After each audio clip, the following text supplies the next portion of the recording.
Buenos días, mi nombre es Ernesto Bustamante, me han encargado el honor de ser el moderador de esta sesión 2, que tiene como título Resultados principales de la Conferencia Ministerial 12, CM12, Seguridad Alimentaria y Acceso a las Vacunas. Tenemos un total de 6 expositores y aparte hay un debate en el que tienen prioridad 2 preinscriptos, personas preinscriptas, y luego, por supuesto, los presentes. En total tenemos 90 minutos, hasta las 12:15. ¿Qué hora es, por favor? Son 10:15 ya. 90 minutos. Eso es lo que voy a calcular, pero quiero saber la hora. 3 somos 4. A 11:02 estamos atrasados, media hora. Entonces tenemos que correr. Yo diría que por el tiempo que tenemos disponible, lo bueno sería poder reservar unos 20 minutos para debate, que me parece que es la parte más dinámica siempre. Y entonces a los 6 expositores yo me permitiría que le podamos otorgar 8 minutos para que hagan su presentación, considerando que siempre pueden volver a intervenir en el momento del debate. Entonces, en primer lugar, tengo el placer de presentar al señor Fernando Pujol, aquí a mi derecha. Él es oficial de Comunicaciones e Información y División de Relaciones Externas de la Organización Mundial de Comercio, OMC. Señor Pujol, tiene usted la palabra. Muchas gracias, congresista. Muchas gracias a todos los participantes. Ya lo ha comentado mi colega Said El Hachimi, pero nuestro agradecimiento al Congreso Nacional Argentino por esta invitación y a los colegas de la Unión Interparlamentaria por organizar este importante evento que desde el punto de vista de la OMC es relevante sobre todo por la relación con los parlamentarios, que son los que a fin de cuentas van a tener que aplicar las medidas e implementar las medidas que han salido de la 12ª Conferencia Ministerial de la OMC. Hay elementos y acuerdos de esa conferencia ministerial con los cuales, si no hubiera una ratificación de los parlamentos a posteriori, quedarían en papel mojado. Por eso es tan importante escuchar lo que tienen que decir los parlamentarios sobre lo que acuerdan los gobiernos en la sede de la OMC. En esta sesión, mi compañero ya ha adelantado algunas de las líneas generales de los principales resultados de la 12ª Conferencia Ministerial que se celebró en Ginebra entre los días 12 y 17 de junio de este año. Yo quisiera contextualizar también la situación en la que había un profundo cuestionamiento del funcionamiento del sistema multilateral de comercio y de su incapacidad, demostrada por el tiempo, de conseguir resultados que tuvieran un impacto concreto en la vida de las personas. Como saben, cuando llegó la pandemia de la COVID en el mes de marzo de 2020, uno de los primeros debates y de los principales debates fue a ver si avanza mi... Bueno, no funciona el puntero. Bueno.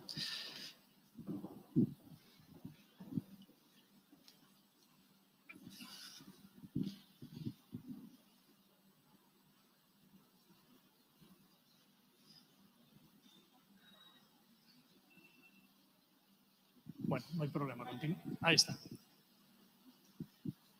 Enseguida comenzaron los debates en la OMC, como decía, a raíz del comienzo de la pandemia, para tratar de buscar una solución común a cómo el sistema multilateral de comercio podía facilitar una respuesta rápida a los desafíos que planteaba la pandemia. Y mucho tenía que ver con la necesidad en los primeros meses de poder facilitar de la manera más rápida posible y de la manera más equitable posible vacunas para la población en todo el mundo. Fue un debate que nos afectó a todos, del que estuvimos pendientes prácticamente día a día y que en la OMC tuvo una traducción a través de los debates entre los miembros de la OMC sobre cómo se podía conseguir que esas vacunas llegaran a los brazos de la gente lo más rápidamente posible. Los debates comenzaron en octubre del año 2020 y enseguida encontramos con 2 posiciones difícilmente conciliables dentro de la membresía de la OMC que tenía que ver entre los miembros que consideraban que era necesario seguir protegiendo los derechos de propiedad intelectual, porque eran los que garantizaban en última instancia la innovación y la inversión para producir vacunas contra la COVID-19, pero no solo contra la COVID-19, sino contra otras enfermedades. Y un grupo de países en el que Sudáfrica e India tomaron la iniciativa, que solicitaron ejecutar una exención sobre varias de las prescripciones del Acuerdo de Derechos de Propiedad Intelectual relacionados con el comercio. Como digo, se enfrentaban dos posiciones, las que consideraban que había que relajar las leyes de propiedad intelectual y quienes consideraban que había que protegerlas para de esta manera fomentar que los fabricantes de las vacunas pudieran conseguir un beneficio suficiente y mantener la innovación para seguir adelante. Durante varios meses estos debates estuvieron completamente estancados en la OMC porque los miembros repetían una y otra vez cuáles eran sus posiciones, pero no conseguían llegar a un acuerdo. Y como saben, en la OMC es necesario el consenso de los 164 miembros para poder llegar a un acuerdo.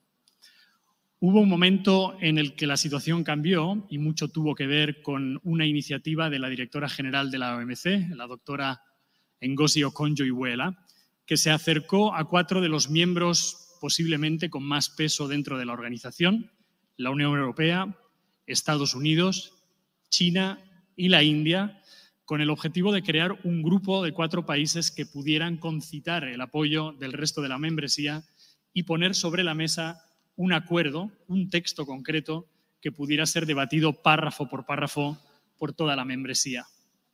Aquel grupo se denominó el Quad, el cuarteto, y mantuvieron durante varios meses conversaciones bilaterales en pequeños grupos para presentar al resto de los miembros de la OMC un texto, el texto que finalmente se aprobó en la 12ª Conferencia Ministerial de la OMC y que en líneas generales fue el que se aprobó en última instancia.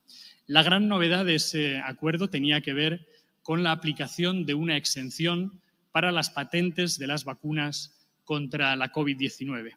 Esto suponía que los países en desarrollo tenían la opción de solicitar el uso de las patentes que estaban protegidas por los derechos de propiedad intelectual sin el riesgo de que las compañías pudieran denunciarles y que iniciaran un litigio en los tribunales que a fin de cuentas sería muy caro para los gobiernos.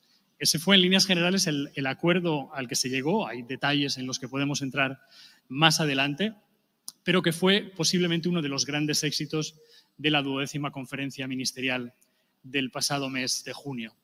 Fue una negociación complicada hasta el último momento, incluso hasta el último día de la conferencia ministerial, que como saben se prolongó 36 horas más de negociaciones ininterrumpidas para tratar de llegar a un acuerdo, y fue el que permitió romper la situación de bloqueo que se había producido durante mucho tiempo con respecto a este acuerdo.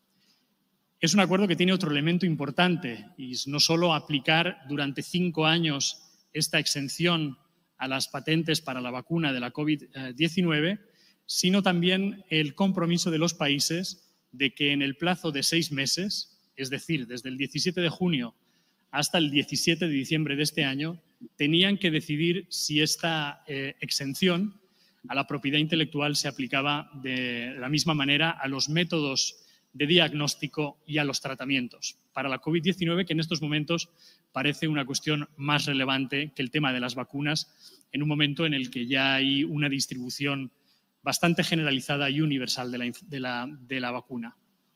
Este es el compromiso que existe ahora sobre la mesa y los miembros de la OMC están en el proceso de discutir si van a extender esta exención a los diagnósticos y a los tratamientos. Las negociaciones están continuando. Hay en estos momentos debates en marcha. Quedan 2 reuniones del Consejo de los ATIC hasta la fecha límite del 17 de diciembre y las posiciones siguen encontradas entre la membresía. Hay miembros que consideran que el acuerdo que se aprobó en la conferencia ministerial se tiene que aplicar en los mismos términos. Hay miembros que consideran que hay que establecer una lista de productos concretos que permitan decidir qué métodos de tratamiento y diagnóstico se van a aplicar, y hay otros que consideran que no es necesario porque no hay demostración en estos momentos que esa exención haya resultado en un problema en la distribución y en la manufactura de estos productos. Otra decisión que también tiene que ver con la respuesta a la pandemia es la que tiene que ver con la inseguridad alimentaria, y ahí me detendré muy rápidamente. Luego podemos entrar en el debate más en detalle sobre lo que implican estas dos declaraciones ministeriales, la primera de las cuales tiene que ver con la respuesta de emergencia a la inseguridad alimentaria, y luego una que es realmente importante, sobre todo para los países más vulnerables, y es la exención a las prohibiciones o a las restricciones a la exportación para las compras de alimentos que realiza el Programa Mundial de Alimentos, destinado a esos países donde hay una carestía importante de alimentos. El objetivo, y esto es algo que también tendrá que ver con la aplicación de medidas a nivel nacional, es afrontar la escasez de alimentos que afecta a todo el mundo y especialmente a las poblaciones más vulnerables, y evitar la subida de precios que está creando también esa vulnerabilidad. Tenemos tiempo más adelante, no quisiera extenderme mucho más, y encantado en el debate de poder ofrecer más detalles sobre estos importantes acuerdos. Gracias.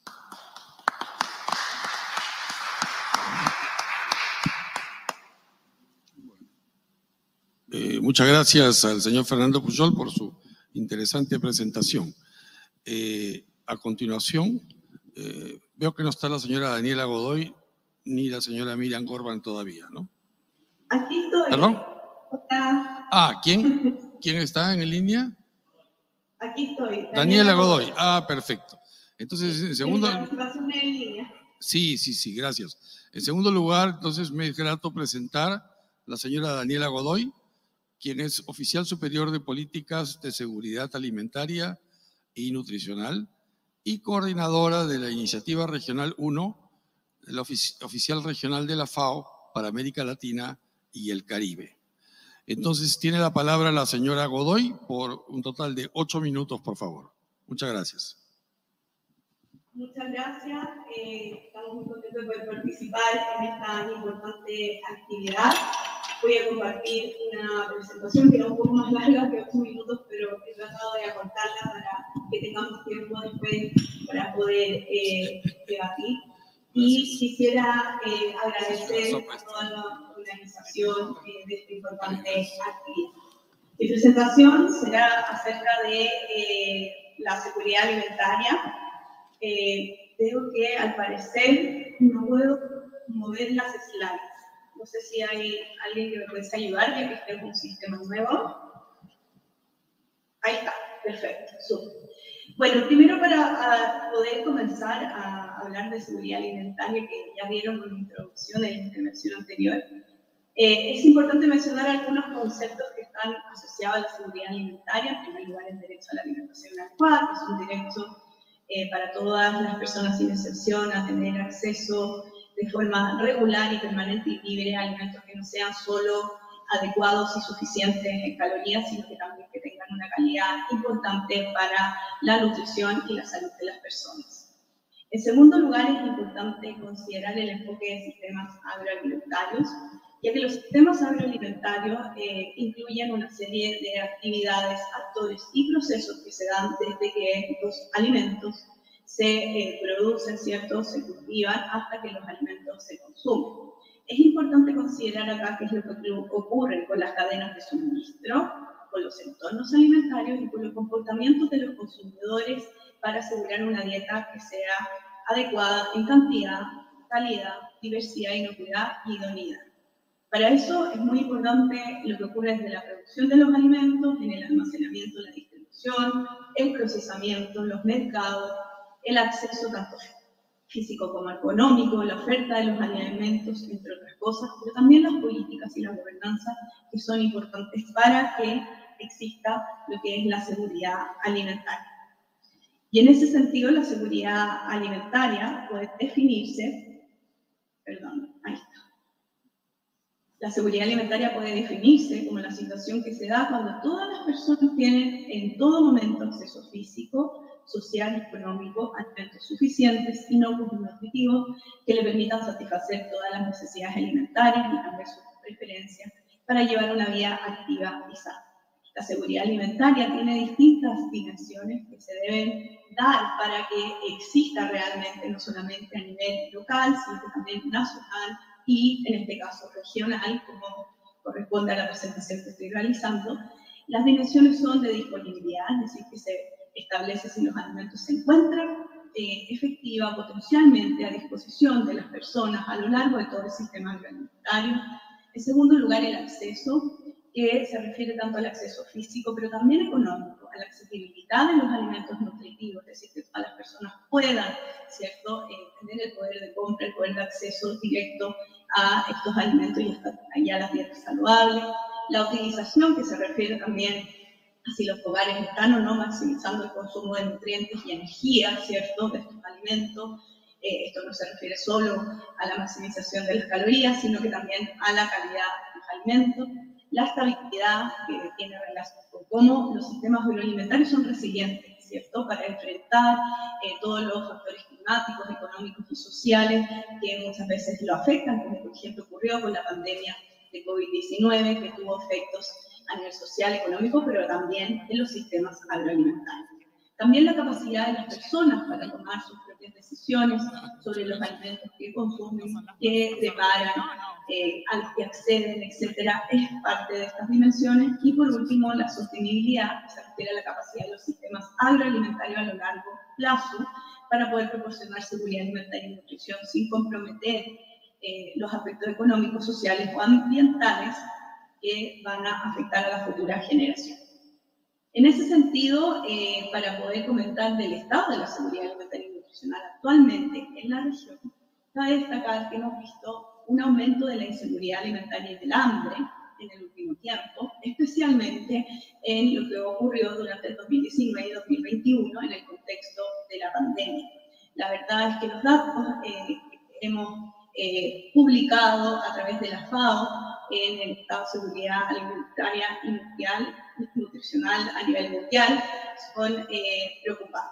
Y en este sentido hay algunas causas asociadas al aumento del hambre y la inseguridad alimentaria que tenemos que destacar, como los efectos de la pandemia, del COVID en sistemas agroalimentarios, el alza de precios de los alimentos e insumos agrícolas, producto de diferentes causas, el costo y la accesibilidad de las dietas saludables, ya que las dietas saludables que permiten una mejor nutrición tienen un costo más alto en comparación a otro tipo de dietas, y la crisis climática que también afecta a la agricultura y la alimentación. Y en ese sentido, comentar que hemos visto un aumento entre 2019 y 2021 de 13 millones de personas que han caído en una situación de hambre, aumentando el hambre, que si bien llega a 8,6% y afecta a 56,5 millones de personas en América Latina y el Caribe, hay que considerar este aumento para poder ir avanzando en materia del ODS número 2. En segundo lugar, también es importante mencionar que la inseguridad alimentaria también ha experimentado un aumento entre 2019 y 2021 en América Latina y el Caribe, afectando a un 40,6% de la población en la región. Si esto lo comparamos con el resultado a nivel mundial, que es el 29,3%, podemos ver que la prevalencia de inseguridad alimentaria, tanto moderada como grave, es mayor en el caso de la región. Otros aspectos también importantes de mencionar es que efectivamente en materia de obesidad en adultos y sobrepeso en niños y niñas menores de 5 años, los datos nos muestran que estamos por sobre los promedios mundiales, presentando también un desafío con la malnutrición por exceso. Y por último, el otro desafío importante de señalar es que el costo de las dietas saludables en la región es más alto que el costo de las dietas saludables a nivel mundial, hablando de los promedios. Por lo tanto, también se nos presenta ahí un desafío importante. El costo de las dietas saludables ha tenido un aumento en los últimos años a nivel regional, liderado principalmente por los niveles que presenta el Caribe. Sin embargo, también hay que considerar que es alto en otras subregiones como Mesoamérica y Sudamérica. Es importante mencionar también que debido a el conflicto en Ucrania, también se esperan cambios importantes en materia de hambre y seguridad alimentaria, y por tanto es muy importante poder abordar esto con políticas de inversiones efectivas, y también que nos estamos alejando, ¿cierto?, de las metas de los ODS, de la Agenda 2030, en materia de hambre y malnutrición en todas sus formas. Entonces, es muy importante señalar y poder conversar acerca de cuáles serían las recomendaciones de política y las soluciones que se pudiesen proponer para poder avanzar. Y desde la FAO nosotros postulamos la transformación de los sistemas agroalimentarios para que puedan ser más eficientes. Disculpe, tiene un minuto, señora Godoy, un minuto para terminar. Perfecto, estoy terminando. Y en ese sentido es importante estos sistemas agroalimentarios que permitan una mejor producción, una mejor nutrición, un mejor ambiente y una vida mejor. Dentro de las políticas podemos destacar las políticas dirigidas a los productores, las políticas de mercados y de comercio, que son muy importantes para la seguridad alimentaria, y también las dirigidas a los consumidores. En ese sentido, terminar diciendo que el comercio y la seguridad alimentaria son aspectos que están muy relacionados. El comercio alimentario puede contribuir a la diversidad de las dietas, puede incrementar la disponibilidad y reducir los precios de los alimentos nutritivos, mejorar el acceso y la accesibilidad a los alimentos nutritivos y las dietas saludables, esto a través de la facilitación y transparencia del comercio, y de esta manera poder ir reduciendo los costos comerciales y fomentar las políticas comerciales para que sean más eficientes. Sin embargo, es muy importante también señalar que hay que trabajar en trade-offs para poder superar las limitaciones, por ejemplo, de los recursos naturales, a través de todas las medidas que se puedan desarrollar para la resiliencia de los sistemas agroalimentarios. En relación a los retos y oportunidades, por razones de tiempo, lo dejo para que podamos conversar a continuación. Muchas gracias. Voy a apagar aquí.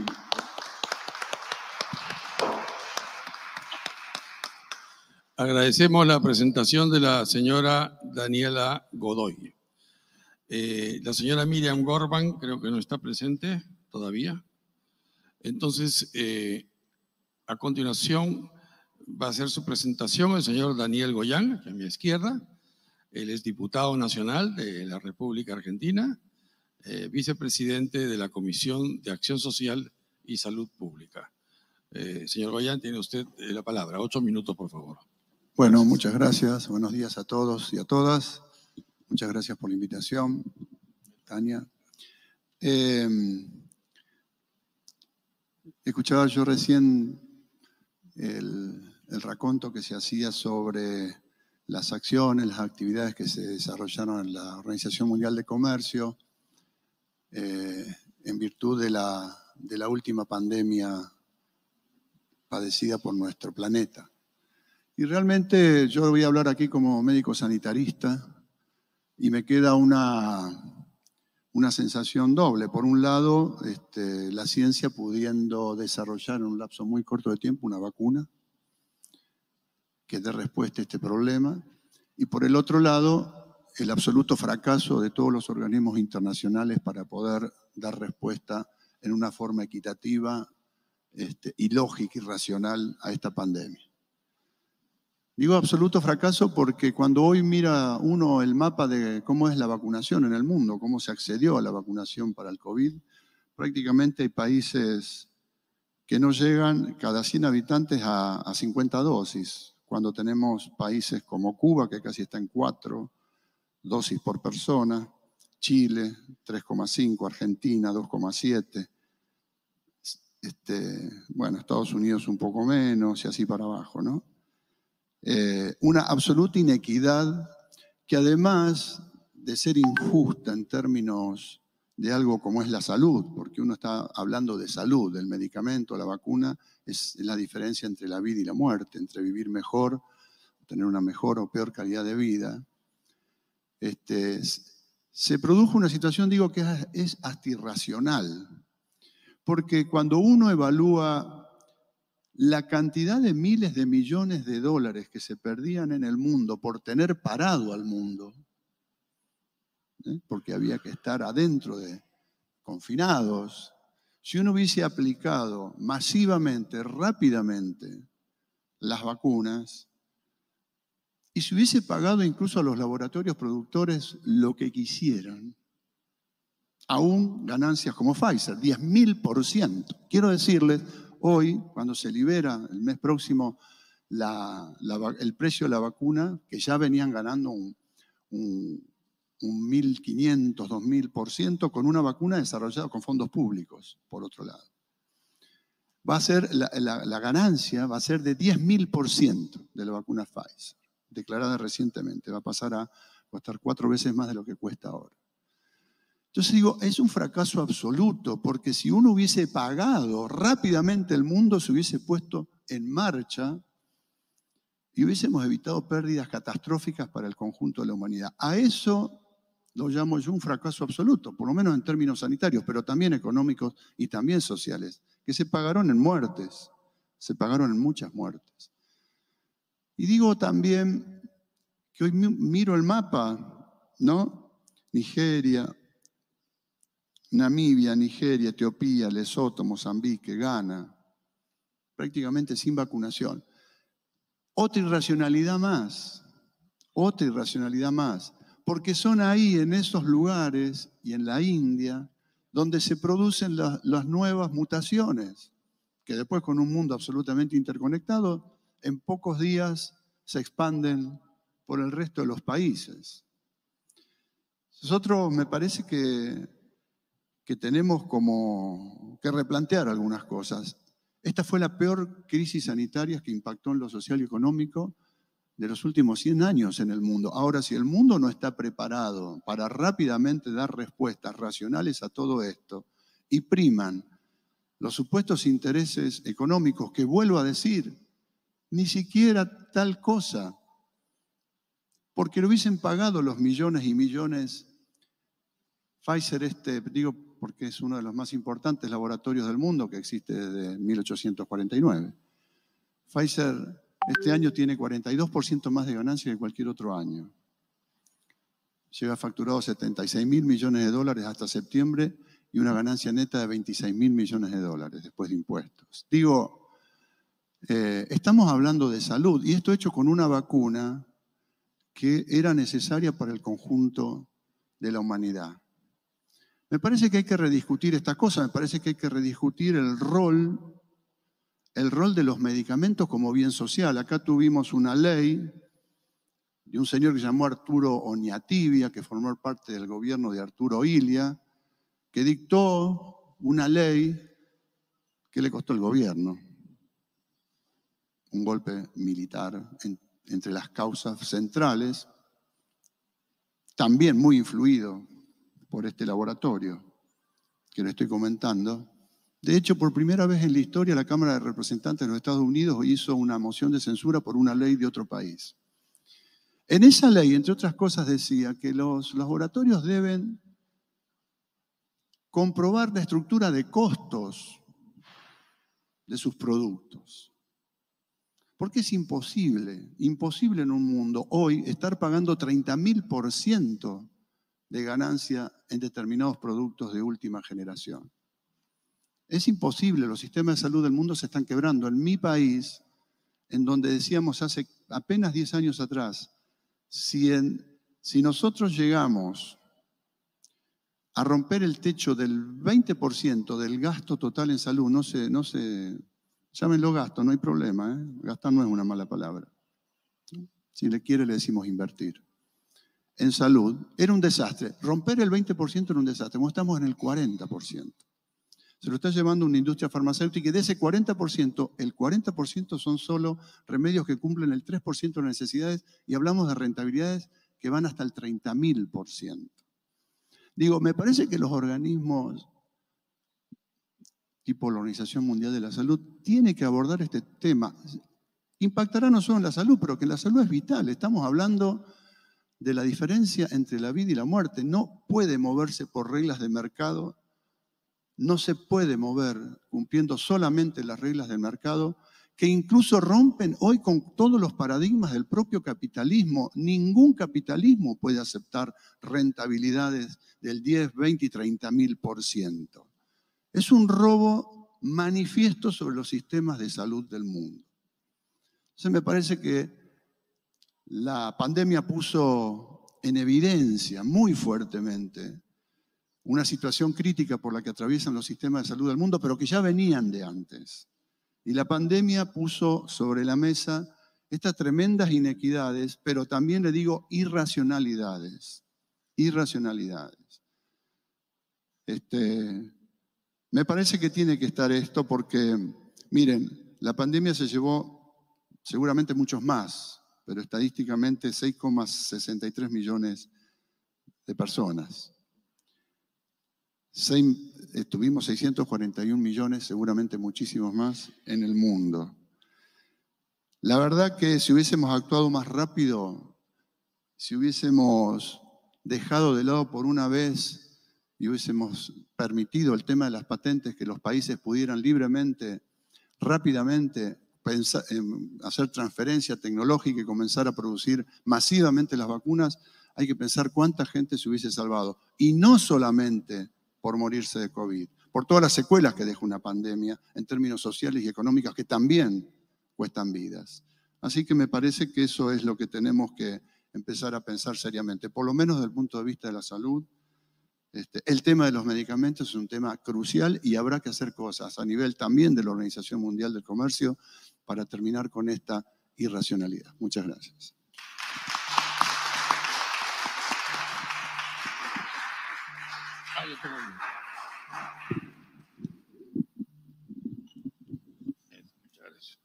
Muchas gracias al diputado Daniel Goyán por su presentación. Tenemos en línea a la señora Gisela Ascaglia. ¿Podría, por favor, decir si está presente? Sí, estoy. Perfecto, señora Ascaglia. Entonces, me es grato presentar a la señora Gisela Ascaglia, presidenta del capítulo de América Latina y el Caribe de UNITE, la Red Parlamentaria para la Salud Global. Señora Ascaglia, tiene usted la palabra por 8 minutos, por favor. Gracias. Bien, buenos días. Creo que iba a compartir la palabra con el diputado Héctor Jaime, si no me equivoco, o cada uno tiene 8 minutos.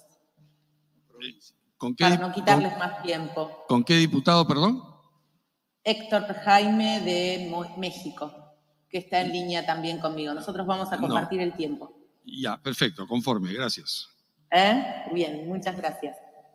Bueno, es un gusto estar ahí. Agradezco al Congreso de la Nación Argentina. Fui diputada por 2 mandatos y la verdad que es una alegría que esto esté sucediendo en nuestro Congreso de la República Argentina. Lamentablemente no pude estar presente hoy y por eso lo hago en línea. Y les quería contar un poco lo que estamos haciendo en nuestra red parlamentaria de UNITE, capítulo de América Latina, pero también en el mundo. UNITE es una red de parlamentarios de más de 250 diputados, senadores que trabajan por la salud global. Y en este momento nos encontramos abocados a trabajar sobre una cuestión muy importante que se viene haciendo mención, que es cómo van a trabajar los parlamentos y qué rol van a tener los parlamentos en pos de las nuevas discusiones que hay en materia de salud global. Lo escuchaba a los anteriores panelistas y creo que tenemos todos una gran responsabilidad de pensar cómo va a ser el mundo post esta pandemia. Creo que el gran desafío que hoy tiene, y por lo que escuchaba también en los anteriores paneles, el gran desafío del mundo es el ambiente, la salud y la paz. Y creo que esas serán las 3 cuestiones que van a guiar cualquier agenda internacional y sobre todo la de los organismos multilaterales. Desde UNITE venimos abogando para que en los parlamentos comience a darse la discusión sobre el nuevo tratado que propone la Organización Mundial de la Salud, que es el Tratado sobre las Pandemias. Creemos que hay un rol muy importante que deben tener los legisladores, porque como bien sabemos, la OMS convocó a discutir este nuevo tratado, donde están los ministros de salud discutiéndolo, pero creo que hay un rol que hoy todavía los parlamentos, por lo menos en América Latina, no estamos poniendo en la agenda y que tiene que ver con qué imaginamos que tiene que ser este nuevo tratado de salud, sobre todo por algunas cuestiones que recién se mencionaban, ¿no? Cómo será la regulación o no de las patentes si nos toca afrontar una nueva patente, cómo serán los requisitos y la protección de los derechos humanos en ese nuevo tratado, con qué condicionantes y qué contrapesos va a tener ese nuevo tratado, cuáles serán los métodos o las formas que tengamos de poder hacerlos posible, y que cuando la responsabilidad de un país se asuma de cumplir las normas, exista la responsabilidad del otro, porque creo que acá lo que aparece es la responsabilidad mutua de los países de ser parte de un tratado donde todos cumplamos las reglas que nos proponemos. Y en este lugar nosotros desde Unite venimos abogando básicamente por algunas cuestiones que nos parecen fundamentales. Una es la protección siempre de los derechos humanos y de las poblaciones más vulnerables. Para América Latina es muy importante que el próximo tratado abogue sobre las cuestiones de inequidad que sí sucedieron en todo lo que fue la pandemia de COVID-19, inequidad en el acceso a las vacunas, inequidad en el acceso a tratamientos, inequidad en el acceso a la posibilidad de tener un testeo, y recién también algo con la alimentación, ¿no? Entonces me parece que sobre esas cuestiones nosotros tenemos que abogar para que este nuevo tratado de salud tenga sobre todo esto en agenda. Por otro lado, y muy breve, la cuestión de las mujeres y las infancias. Nos parece que ahí hay una clave sobre este nuevo tratado de salud que está impulsando la OMS, que no puede quedar de lado, no puede dejar atrás. Las mujeres tuvieron un rol preponderante en la pandemia, sobre todo porque fueron las jefas de los hogares, porque hicieron frente a momentos muy difíciles, porque muchas se tuvieron que hacer cargo hasta de la educación de sus hijos, pero también porque muchas de ellas fueron las que estuvieron al frente de los sistemas de salud. Pero también porque la pandemia dejó al olvido todo lo que fue la protección de las mujeres en su salud sexual y reproductiva.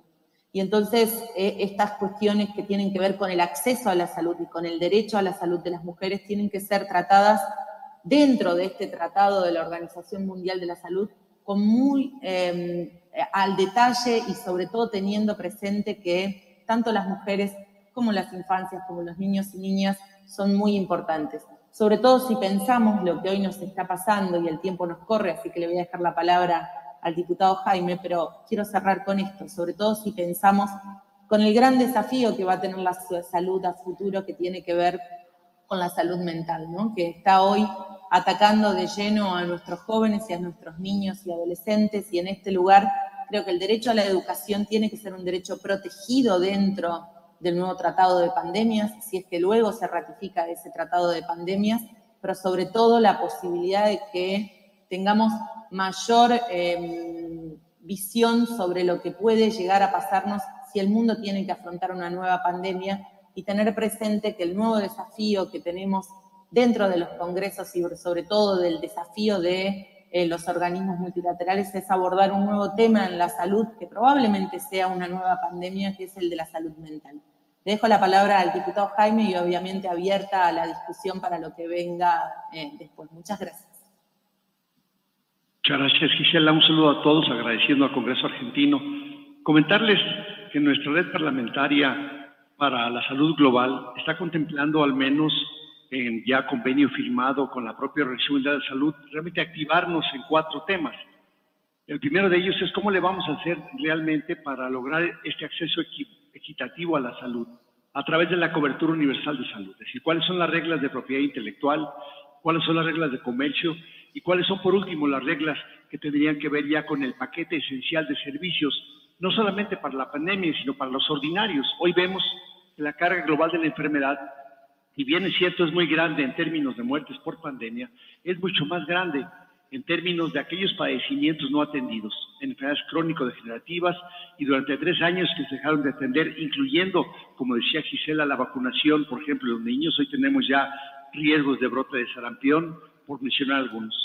El segundo tema, además del acceso equitativo, estamos previendo convocar a muchos más legisladores de este continente, de esta red que fue fundada por Ricardo Bautista Leite, para fortalecer el sistema de salud. Ya se mencionaban ahorita cuál es el tema del financiamiento. Y en este planteamiento, no solamente cómo nos encontró desprevenidos con esquemas de financiamiento verdaderamente equívocos, y que el Parlamento tiene que tener mecanismos diferentes para hacerlo. Yo escuchaba con mucha atención a uno de los participantes anteriores, y la pregunta sería, ¿y si fuera este único laboratorio el malvado, en dónde estaban nuestros sistemas de investigación para la prevención, para la preparación y para la respuesta. ¿Qué país realmente, como legisladores, le pudimos haber pedido al Ejecutivo que nos mostrara esos planes que ya desde hace más de 10 años, cuando apareció la potencial pandemia de H1N1, que tuvimos la primera alerta grande, pudimos fortalecer? Creo que hay tarea importante en ciencia, tecnología, en desarrollo, y obviamente sabiendo que muchos países juntos somos mucho más que uno solo. No hay un solo país, por fuerte que sea en el mundo, que lo pueda resolver. Tercero, además del acceso equitativo, este fortalecimiento en el financiamiento con las reglas que también como legisladores tuviéramos que ver en la provisión de recursos internos y en la aportación en mecanismos multilaterales, como se dio, por ejemplo, con el mecanismo COVAX. Bueno, ¿cómo le hacemos para que también nuestros países puedan tener esa posibilidad de acceso efectivo a las vacunas? La arquitectura de la seguridad sanitaria, la educación ya mencionada por Gisela, la nutrición mencionada por la representante de la FAO, y sin duda que la economía, bueno, son factores vitales. En México estamos tomando ya hasta medidas incluso legislativas y desde el Ejecutivo para tratar de disminuir la canasta básica por este incremento en la inflación. Es decir, hay alimentos, pero la gente no puede adquirirlos. La cantidad de pobres, cuando los medimos con cualquier estándar, se ha incrementado, y obviamente la canasta básica, ¿cuál es ese criterio universal de canasta básica para una población? Tendrá que ser validado. Y por último, tenemos que aprovechar esta oportunidad. Es la segunda ocasión que la Organización Mundial de la Salud prevé a la salud como un punto de encuentro entre los profesionales de la salud, un punto de encuentro entre los políticos, de los cuales los parlamentarios tenemos que jugar un rol mucho más activo que el que jugamos en la pandemia. Hoy es muy fácil criticar lo que hizo el Ejecutivo. Un minuto, señor Ramírez. Sí, muchas gracias. Estábamos apanicados todos los legisladores y pocas cosas hicimos. Todas las autoridades ejecutivas hicieron dictadura sanitaria y a la fecha nos encontramos un poco complicados con ello. Entonces yo creo, con mucho afecto para todos ustedes, que tenemos que promover mucho este tratado, participar mucho más los legisladores de todos y, sobre todo, evaluar, como también ya la OMS lo hace y la Organización de Comercio, cuál sería un arbitraje independiente para ver nuestro desempeño como legisladores, como ejecutivo, como organismo multilateral, llámale el organismo que prevé la propiedad intelectual o el comercio. Es cuanto. Muchas gracias.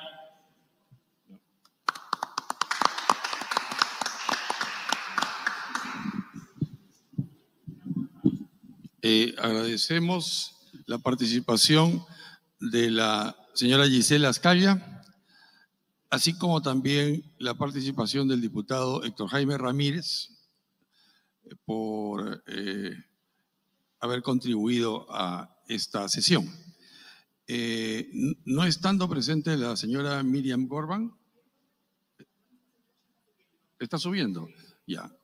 Entonces le vamos a dar pase a un legislador preinscripto para el debate, de manera de que pueda formular su comentario durante 3 minutos mientras le damos tiempo a la señora Gorban que termine de subir. El señor Brian Manning, que es miembro de la Cámara de Representantes de Trinidad y Tobago, si está en línea, por favor.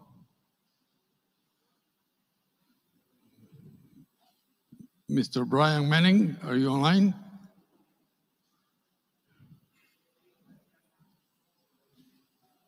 No.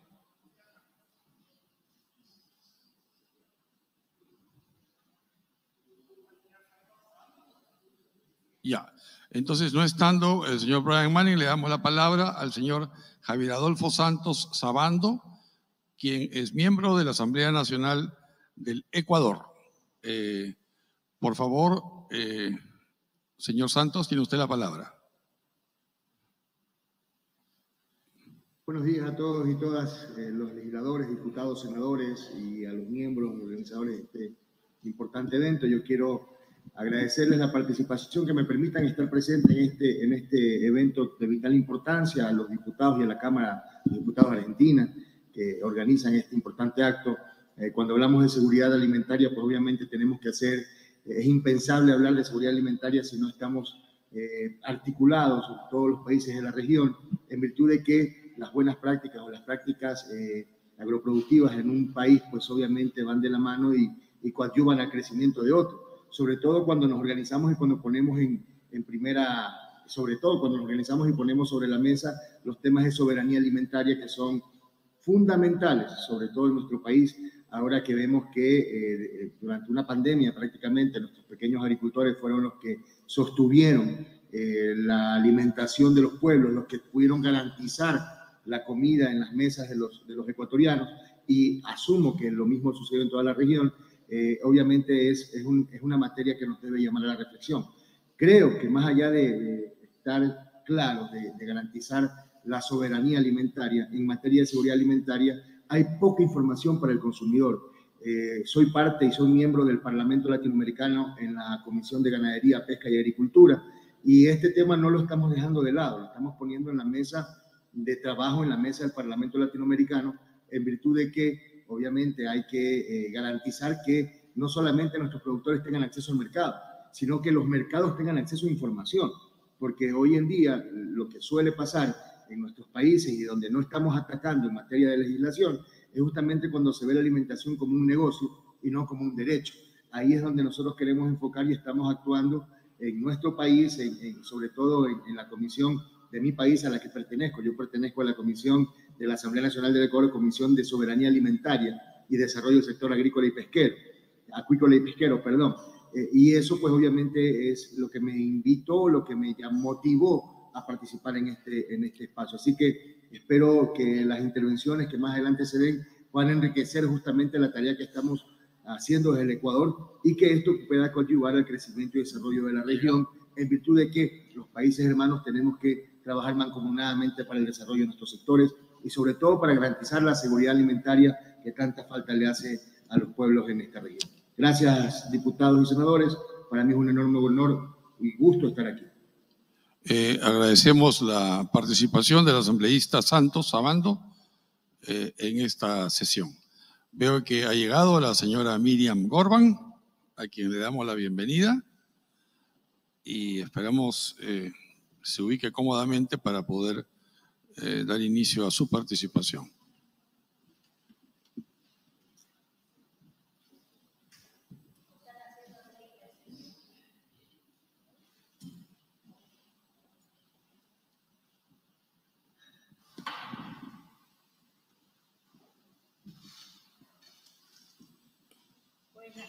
Señora, ¿cómo está? Buenas, por favor, tome asiento. ¿Sí?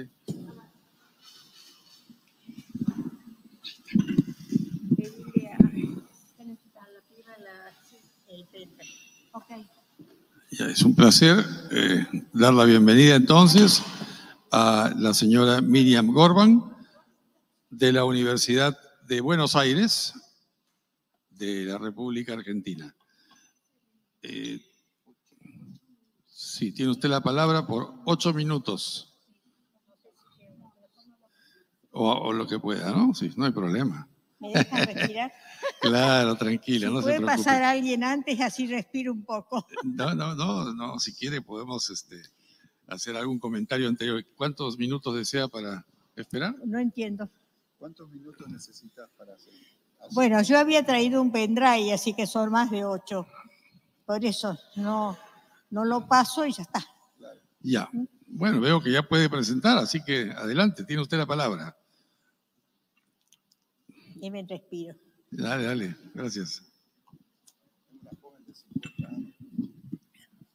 No tuvieron en cuenta la cronología. Estoy pisando los 91, así que eso es toda una aventura. Estar pisando los 91 y seguirla peleando ya es un acontecimiento. Bueno, entonces empezamos. Bueno, muchísimas gracias por esta invitación.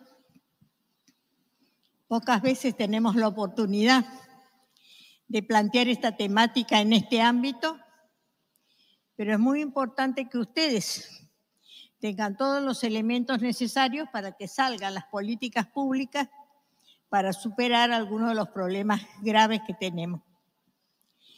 Cuando hablamos de seguridad y de soberanía alimentaria y sobre todo de soberanía, hablamos de una terminología política desde ya. Y surge la primera pregunta. ¿Somos soberanos? En la alimentación diríamos que no. ¿Por qué? Porque tenemos dos grandes problemas frente a otras virtudes y a otras condiciones que sí tenemos. Frente a esta riqueza de la biodisponibilidad y la capacidad de producir alimentos, que hace que tengamos una situación de excepción superior a países más grandes como Brasil, por ejemplo, porque tenemos a nuestro favor una gran diversidad de climas que nos permiten cultivar cerezas en la Patagonia o paltas en Jujuy. Eso nos da una proyección, una disponibilidad que nos ha permitido superar las crisis y sobre todo tiene mucho que ver en este momento que la crisis europea muestra la relación de dependencia que tienen esos países en relación a los nuestros. Nosotros que somos sudacas no tenemos el miedo a la hambruna. Ellos sí. Ustedes saben que, por ejemplo, Inglaterra importa más del 50% de los alimentos que consumen. Importan hasta la zanahoria. Entonces los hace, por eso, peligrosamente dependientes y a nosotros sí soberanos en cuanto a la disponibilidad. Pero tenemos dos problemas.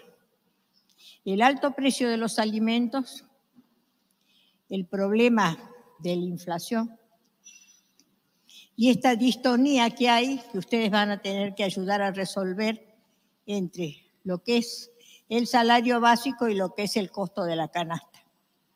Los alimentos son caros en Argentina y a lo que se agrega el hecho de un país tan extenso donde el abastecimiento, en especial de los alimentos, se hace solamente y casi exclusivamente por vía terrestre. Si hay algo que se impone y que tímidamente estamos haciendo últimamente, es hacer que una telaraña, digamos, cubra todo nuestro país con vías férreas para que los alimentos lleguen en mejor calidad, más rápido y por trenes y no por camiones, que hace que se pierda la mitad de ellos y por eso también se encarece. Así que una cosa trae la otra, una cosa se vincula con la otra. El otro problema es la inflación. Y queridos representantes, no se resuelve con precios máximos, no se resuelve con política de precios justos, se resuelve metiendo la mano en el bolsillo de los acaparadores, de los fijadores de precios, de los que especulan con el hambre y la necesidad de los más vulnerables. Si no metemos la mano en esos bolsillos no vamos a resolver el problema de la inflación, si no le ponemos cotos, si no le ponemos freno. Entonces, estos son nuestros grandes problemas. Frente a eso, sí podemos decir que el otro problema que nos aqueja es el modelo productivo. Claro que superar este modelo productivo es una tarea de titanes, porque el enemigo que tenemos al frente es muy poderoso, claro que sí. Y cambiar el modelo productivo significa abordar la agroecología, abordar otro modo de producir. Cuando nosotros empezamos a caminar en estas calles, creíamos que había un modo de producir solamente. El que tenemos actualmente en vigencia, que es el modelo capitalista de producción que produce con agrotóxicos, que produce con veneno. Caminando, encontramos otro camino, otra senda, que ya la están recorriendo cada vez más y que tenemos que ver cómo hacemos para que ese camino se vaya ensanchando. Claro que no es fácil. Se puede decir, ¿podemos sacar una ley que prohíba los agrotóxicos? Y yo creo que el gobierno dura 2 minutos. El enemigo es muy poderoso y si con la 125 hicieron temblar los sillones constitucionales, imaginan ustedes prohibir los agrotóxicos. Entonces, mi opinión, esto es personal desde ya, es por la positiva. Es decir, fomentando, subsidiando, apoyando la producción agroecológica, apoyando a los productores que tomen este camino para que cada vez más se vaya estrechando este otro que es negativo. Hace poquito nomás ha salido un trabajo muy importante que muestra el efecto de los agrotóxicos sobre la salud humana, en especial sobre las nuevas generaciones. Y el glifosato, que ya es mala palabra, y los nuevos que se agregan también lo son. Hay modos de producir, hay modos de cuidar la salud, y todos nosotros estamos en defensa de la vida y de la salud. Esta es nuestra misión en la vida, realmente.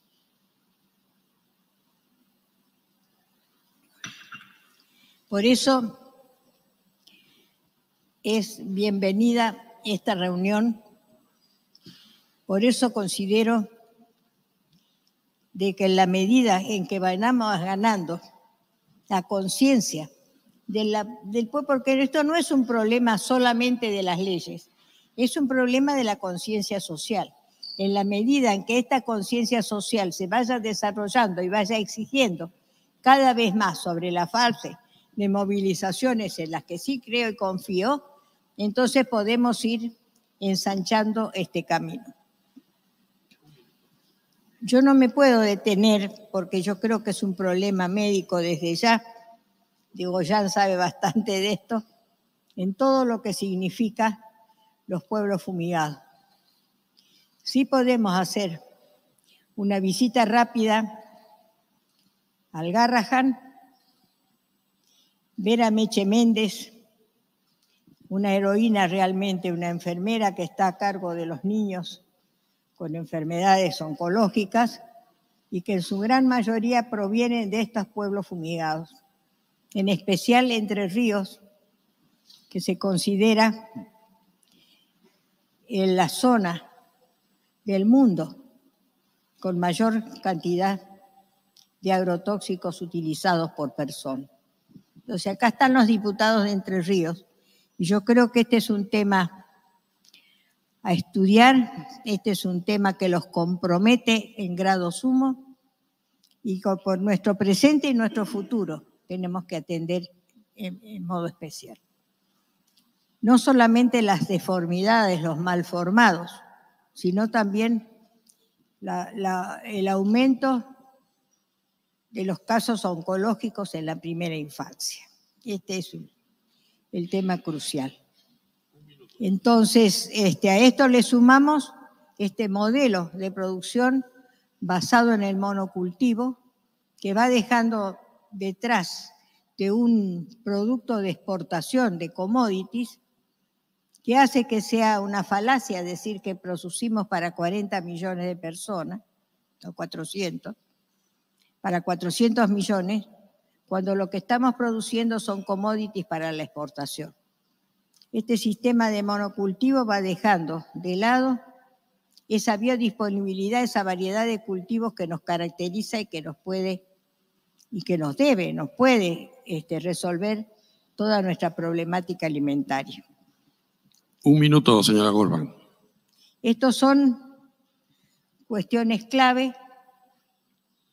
Yo soy licenciada en nutrición y veo al mismo tiempo que esta extensión del monocultivo hace que los alimentos necesarios, las verduras, las frutas que necesitamos, son cada vez más caras y están menos al alcance de las zonas, sobre todo de la población más vulnerable, cuyo salario básico no alcanza. Y es fácil de resolver, digamos.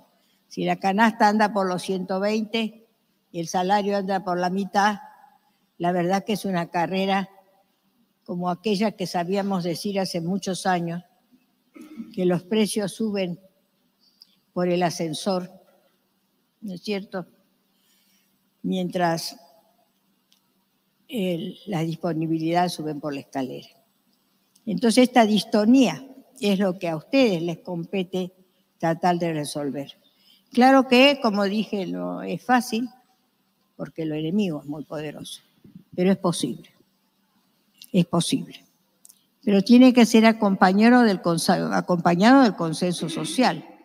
Somos todos los ciudadanos de esta patria los que nos tenemos que poner de pie y decir, cambiemos el modelo de producción, cambiemos el modelo de cultivo. Seguimos teniendo en pleno siglo XXI un modelo de edad media. Seguimos hablando de latifundio. Seguimos hablando de que en qué país del mundo nos preguntemos existe una sola persona que posea 1 millón de hectáreas. ¿En qué país del mundo con una extensión como esta tendremos 36 o 40 grandes estancieros con 200, 300 mil hectáreas para producir nada o para producir aquello que conviene a la exportación?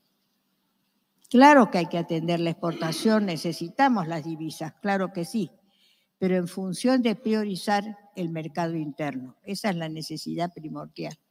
Primero, tenemos que resolver la problemática de la alimentación de los 44, 45, 47 millones de habitantes que somos y que podemos, y que debemos, y que nos asiste el derecho. Y este derecho a la alimentación no es al consumo de commodities, no es al consumo de mercancía, es el derecho a la alimentación sana, segura, soberana, y nosotros le agregamos sabrosa también, las 4 S. Entonces esta es nuestra responsabilidad y por esto estamos acá, después de tantos años de caminar esta patria nuestra tan rica, tan hermosa y tan generosa al mismo tiempo.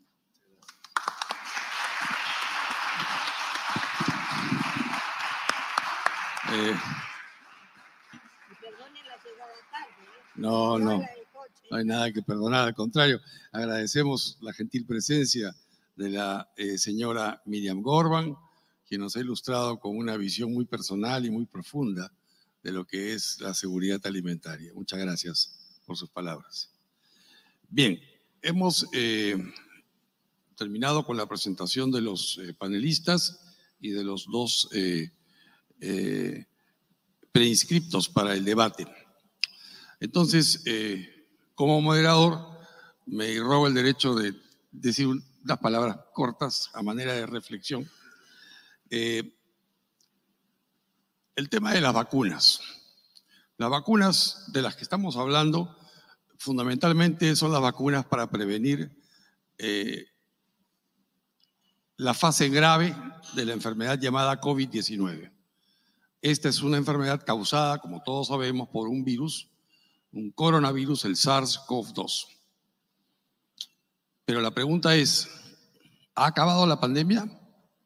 ¿Habrá más pandemias? Y quería resumir eso desde una perspectiva de la historia de los coronavirus en los últimos 20 años. En este siglo XXI hemos tenido 3 coronavirus que han pasado rápidamente y eficientemente del reservorio animal al ser humano. El primero fue el SARS-CoV-1, en esa época se le llamaba solo SARS. Es una enfermedad que enfermó redondeando unas 8.000 personas, 8.000 en el mundo, de las cuales murieron 800 aproximadamente, o sea, 10% de letalidad. Pero como la enfermedad solo es transmisible cuando uno está enfermo, o sea, uno recién cuando se siente mal se mete a la cama y en ese momento recién es contagioso. Claro, entonces realmente no logras contagiar mucho. Recordemos, el SARS-CoV-2 contagia desde que uno es asintomático. Entonces ahí está la diferencia. Luego, 10 años después apareció el MERS, otro coronavirus. El MERS enfermó a 2.500 personas, nada más, pero de las cuales como 800 o 900 murieron, 35% de letalidad.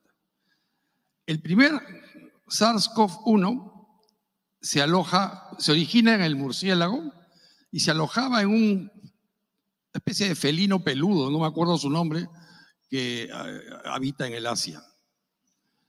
El MERS, o sea, la segunda versión, aparece también como producto del murciélago, como reservorio inicial, pero se aloja en el dromedario. Por eso es que es una enfermedad MES, Middle East, Medio Oriente. Entonces es una enfermedad típica de la península arábiga. ¿Y qué ocurre? Que es una enfermedad también autolimitada porque el enfermo, recién el enfermo, el que tiene síntomas, contagia. Entonces su letalidad es muy baja. Pero a fines del 19 o principios del 20 nos sorprendió una tercera variante, SARS-CoV-2, que sucede que empieza a contagiar antes de dar síntomas. Y llegó a matar a el 1% de 5 millones de personas. O me estoy equivocando, a ver, más, ¿no? 6 millones de 600 millones. Exacto, exactamente. De 600 millones o 500 a 600 millones de infectados, mató al 1%. O sea, su letalidad era baja, pero su transmisibilidad muy alta. Y ahí el éxito que tuvo en enfermar y matar. Entonces, ¿qué nos preocupa a nosotros, los seres humanos de este planeta? Que el murciélago, que es de donde se originaron estos 3 coronavirus, tiene otros 500 coronavirus. O sea, así como ha habido estos 3, hay 500 que viven en el murciélago y que podrían saltar a un intermediario animal, así como este felino o el dromedario, o en el caso del SARS-CoV-2, un animal que se vende en los mercados chinos, podría saltar a otra especie. Y de hecho, lo más probable es que eso ocurra. Y lo que tememos es que tenga una transmisibilidad equivalente a la del SARS-CoV-2 y una letalidad equivalente por lo menos a la del SARS-1. Lo que sería gravísimo porque en vez de haber tenido 5 millones o 6 millones de muertos, hubiéramos tenido 60 millones de muertos en el planeta. Entonces, de eso se trata. Que no debemos enfocar el tema solamente, y aquí concluyo, el tema solamente en qué hacemos con las vacunas ya existentes. Las ya existentes en realidad dicen que ya no solucionan ningún problema porque se está empezando a usar las bivalentes, las que funcionan contra la variante Delta y la variante Omicron, una de las variantes Omicron. Y las que tienen muchos países en stock, en Perú nos sobran como creo que 14 millones de vacunas y van a expirar muy pronto, pero son de una generación antigua, ya no sirven realmente, porque nadie se enferma con Delta. Entonces, la pregunta es, ¿qué vacuna hacer? Entonces necesitamos hacer ciencia básica y ciencia aplicada, dirigida a tratar de conseguir una vacuna comodín, una vacuna que nos cubra contra los 500 posibles coronavirus que tiene, no posibles, 500 coronavirus que sí tiene el murciélago, porque alguno de ellos va a ser la fuente de la futura pandemia humana, el SARS-CoV-4 o 3, no sabemos, o 5. Alguna de ellas puede llegar a convertirse en la futura pandemia, será una tragedia para el ser humano, a nivel económico, a nivel sanitario, a nivel personal, social, en fin. Entonces, yo pienso que quizá organizaciones como la OMS, como la OMC, podrían tratar de enfocar el tema en términos de hacer investigación biotecnológica destinada a que países o grupos de países, hubs, puedan tener facilidades para fabricar vacunas, de manera que el tema de equidad en la distribución se solucione. Porque si aparece un coronavirus que mata al 10% y enferma a la misma cantidad que el SARS-CoV-2, la verdad, si hemos visto acaparamiento, en esa oportunidad veremos más acaparamiento todavía. Entonces tenemos que prepararnos. Tiene que haber en Sudamérica 2 o 3 puntos de producción, en Europa, en el Asia, en el África, de manera que cuando aparezca la vacuna recurramos allí. Esa es una inversión para el futuro. Antes que preocuparnos de cómo repartir las vacunas que ya en realidad no sirven para una fase aguda que ya casi no se da, la variante Omicron solo afecta el árbol respiratorio alto, no afecta ya pulmones, salvo personas que tienen vulnerabilidades, pero debemos prepararnos para el tema del futuro. Entonces yo creo que sí, como explicó claramente el señor Godoy, el tema de la rentabilidad de las empresas tiene que limitarse, tiene que haber licenciamiento obligatorio, tiene que haber transferencia de tecnología, especialmente para la vacuna tipo ARN mensajero, pero tenemos que tenerlo listo, no tenemos que esperar a que otro Pfizer o Pfizer mismo o Moderna empiecen a vendernos la vacuna para el SARS-CoV-4 y todos querramos la vacuna y cada país cierre sus fronteras y luego nos quejemos de lo mismo. Tenemos que prepararnos y para eso hay que invertir teniendo fábricas que produzcan, laboratorios que tengan la tecnología para poder identificar los llamados epitopos, ¿no? Lo que rodea el coronavirus y lo hace sensible a que una vacuna pueda ser producida y, por supuesto, métodos de diagnóstico. Eso es, creo yo, aquello en lo que deberíamos concentrarnos como nosotros ahora en el año 22, porque no sabemos en qué año alguno de estos 500 coronavirus del murciélago saltarán a la especie humana y eso es lo que no queremos que nos agarre desprevenidos. Entonces, con esto cierro, disculpen, creo que me extendí un poco más, pero son los privilegios de ser moderador.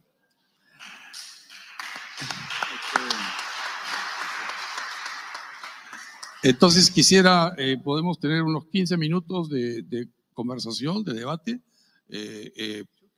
Sí, por favor, por favor.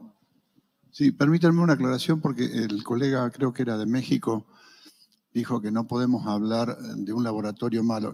Acá no hay ni malos ni buenos. Si hacemos pasar por esas categorías, no existe. Aparte, el hablar de un laboratorio es el riesgo de que me den 8 minutos. Venía preparado para 20. Hablamos de cosas por ahí paradigmáticas.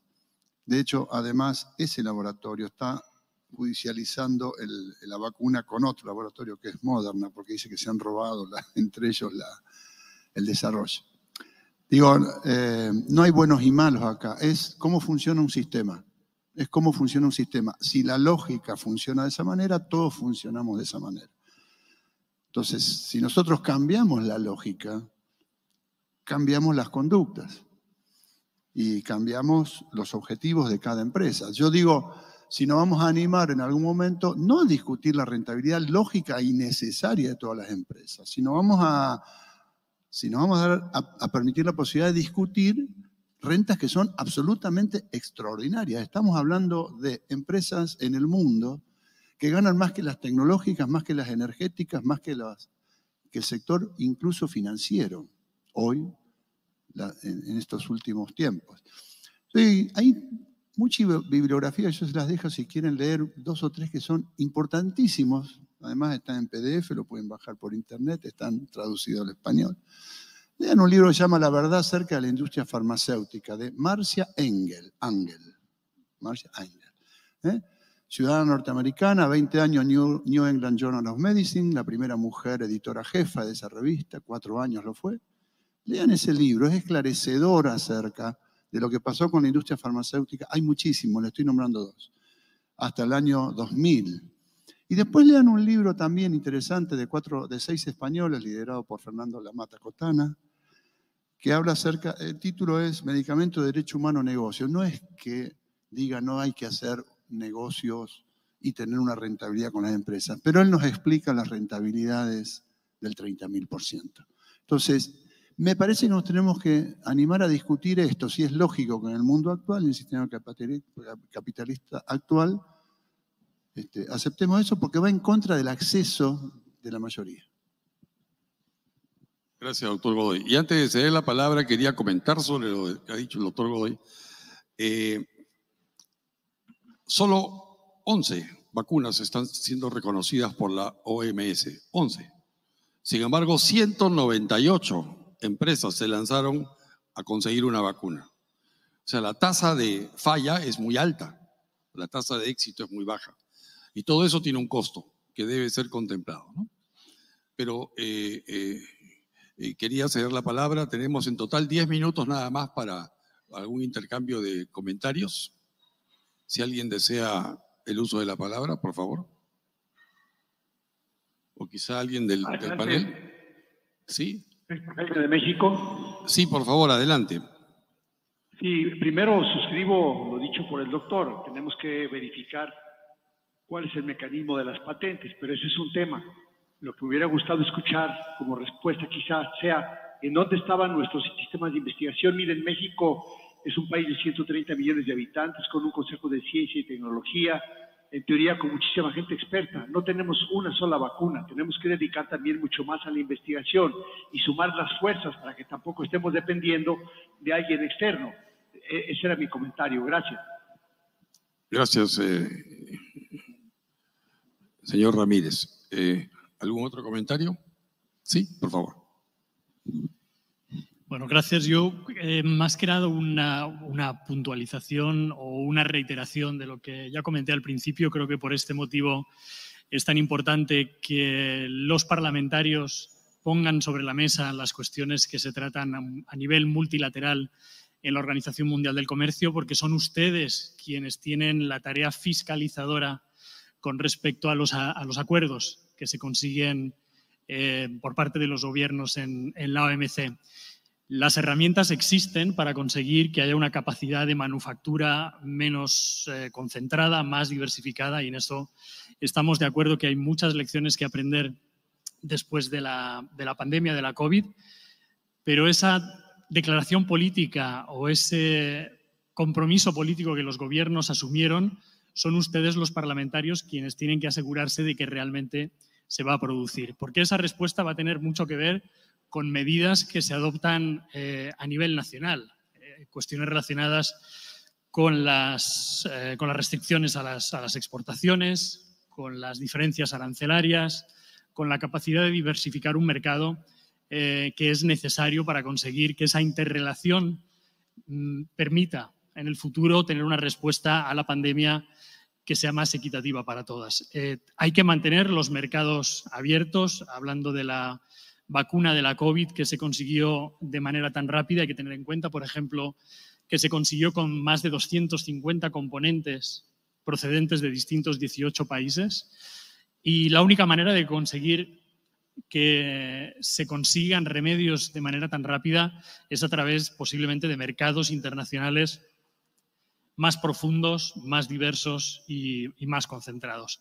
Insisto en que en la 12ª conferencia ministerial se dieron las herramientas políticas para que no se vuelvan a repetir los errores del pasado y que corresponde a ustedes como legisladores esa tarea fiscalizadora para que los acuerdos realmente se lleven a cabo. Muchas gracias.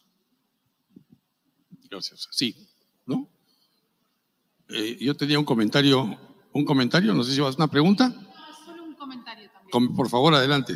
Pequeño y breve, en realidad más que un comentario es una aclaración en relación a la señora Miriam Gorbán, que digo, lo que expresó no es una opinión solo personal.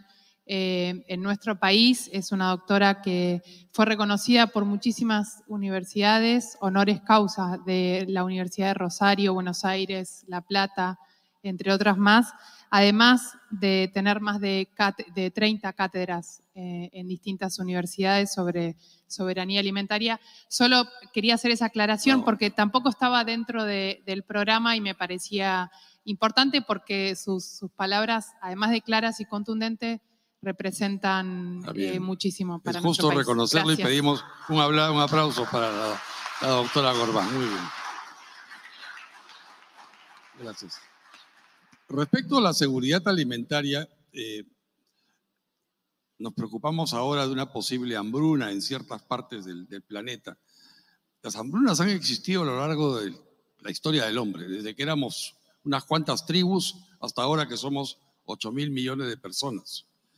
Y normalmente las hambrunas se deben a 3 factores. Uno, a sequías. Ahora hay sequía en California. En Perú tenemos sequía en toda la zona sur de Perú, y eso puede llevar a un fracaso agrícola y por tanto a problemas en la distribución de alimentos. En un mundo globalizado es más difícil, pero claro, ahí tenemos, si el país vecino también tiene un problema similar, difícil que le traslade alimentos al vecino, por más vecino que sea, por más hermano que sea, primero va a favorecer la situación de sus propios ciudadanos. Sequía. La segunda razón es guerra. Las guerras producen hambrunas. En la Primera Guerra Mundial, Segunda Guerra Mundial, en la Guerra de Crimea, en todas las guerras ha habido siempre como consecuencia hambruna, pequeña, grande, pero ha habido. Pero la tercera causa de las hambrunas, y quizá, según algunos, la más importante, es el fracaso económico de los gobiernos.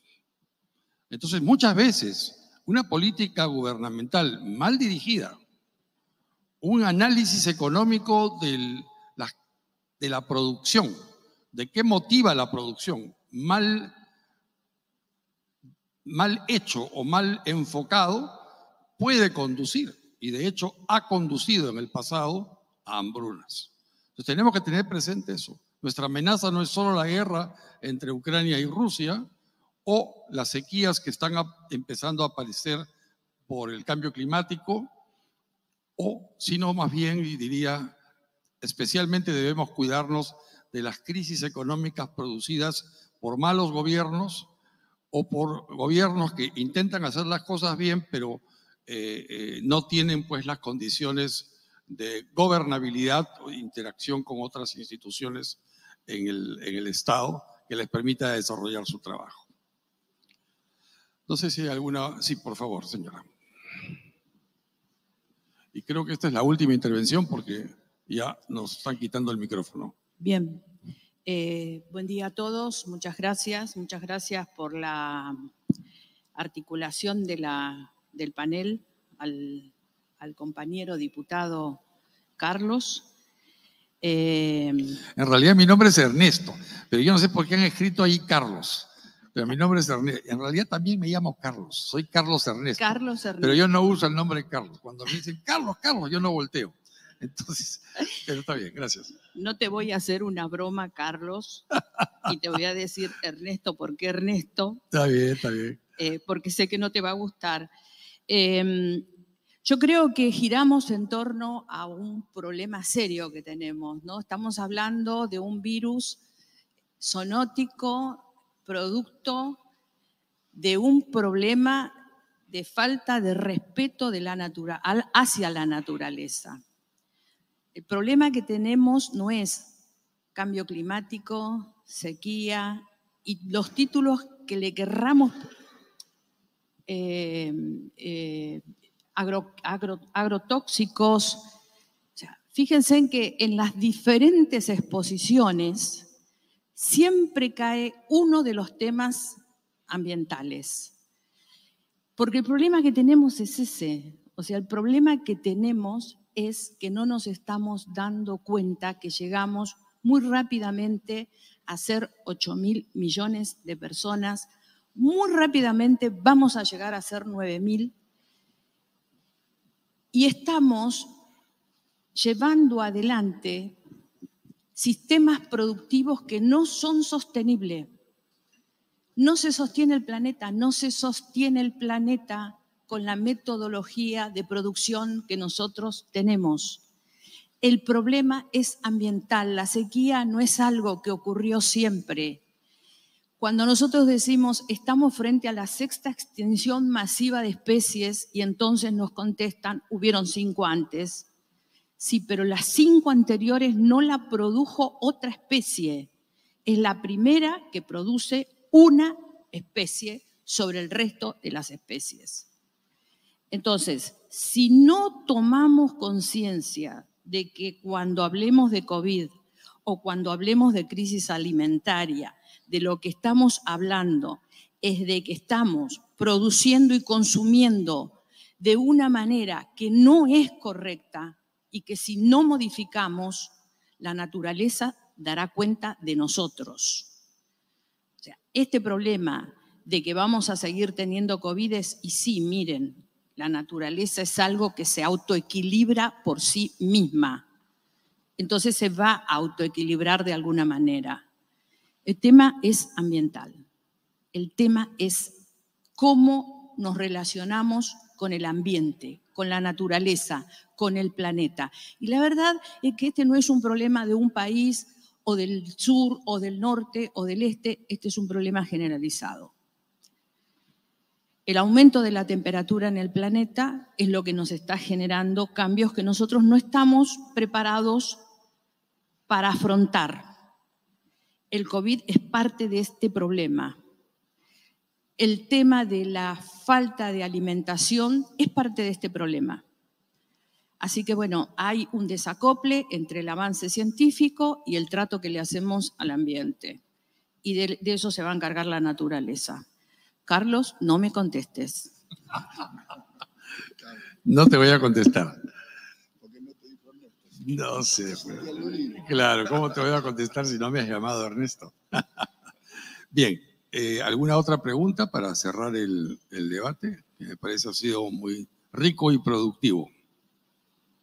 Bien, entonces, no habiendo más intervenciones, quisiera dar por concluida la sesión 2, resultados principales de la Conferencia Ministerial 12ª, Seguridad Alimentaria y Acceso a las Vacunas. Muchas gracias a los panelistas por sus distinguidas participaciones y al público presente. Gracias.